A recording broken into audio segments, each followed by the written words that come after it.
Hey there guys, Tom here, welcome back to my movie channel and thank you very much for joining me for this, my review of the brand new film, Johnny English Strikes Again. But before we get into this review, if you have not subscribed to my channel, make sure you hit that subscribe button and ring that notifications bell so you never miss out on my take on all things movies. So Johnny English Strikes Again stars Rowan Atkinson and is the story of Johnny English who returns to the secret spy world and is called upon once again for a mission, this time to take down a tech genius who has been causing a series of cyber attacks across London. Now, I am a big fan of the first two Johnny English movies and I was quite excited to see this one. There are some good things, there are some not so good things about Johnny English Strikes Again, so let's start with the things that I liked about this movie. So first of all, Rowan Atkinson. Rowan Atkinson, again, is great. He's hilarious. He's Rowan Atkinson, Mr. Bean himself. I will say that I can't watch anything with Rowan Atkinson and not just see Mr. Bean in everything,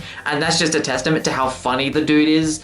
What makes, I think, his performance so good in pretty much anything, including this movie, is his facial expressions and his ability to be so deadpan in his expressions and in his performance.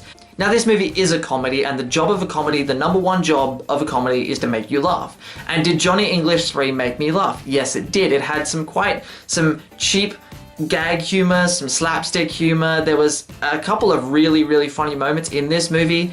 There was a scene on a dance floor that I thought was absolutely hilarious and is the funniest scene of the movie to me. But for the first half of this movie, you know, it was just a bunch of slapstick comedy.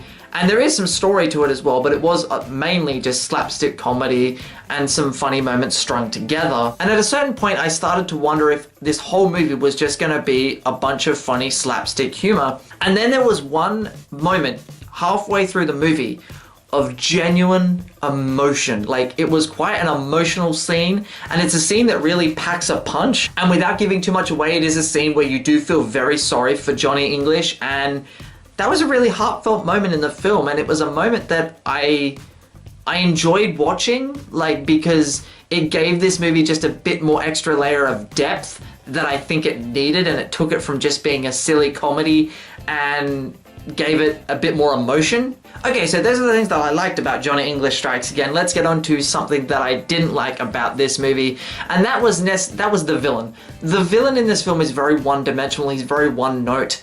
It was really predictable from the get-go, really, who the villain of this movie really is, and wasn't much of a surprise. And I don't know what else I was expecting from a villain in a Johnny English movie, but I do feel like they could have done better with the villain and made it more of a compelling villain. But listen, the job of Johnny English Strikes Again, like the job of the other two Johnny English movies, is to make you laugh. And this movie definitely did make me laugh. That is the number one job of a comedy. You can do anything else wrong, but as long as you make the audience laugh, you've done your job. And Johnny English 3 did that for me. So guys, overall, I would recommend going to see Johnny English 3. I don't think it's as good as the first two Johnny English movies. In fact, it's quite a step down, but it's an enjoyable time at the movies. It's only about an hour and a half long, and it's quite funny, and you do get some enjoyment out of it. So thank you guys very much for watching this video. If you enjoyed this video, and I hope you enjoyed this video, make sure to hit that subscribe button and ring that notifications bell so you never miss out on my take on all things movies. My name is Tom, and I will see you guys next time.